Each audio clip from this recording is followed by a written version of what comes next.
how do you add, edit, or delete the captions on your existing Instagram post? So the caption, there's many meaning for captions. So for these captions, what I meant is the description at the post itself. Okay. But before I continue, if you're new to this channel, do subscribe to this channel so you can get more tips like this. Without further ado, let's jump straight into my phone and let me show you how you can add, edit your Instagram post captions. Let's go. Alright, first of all, open up your Instagram app, click on bottom right, go to any of your posts. So for example, I want to change this. Just have to click on the three dots and then click on edit.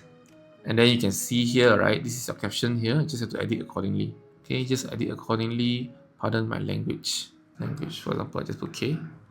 Okay, then I just click done.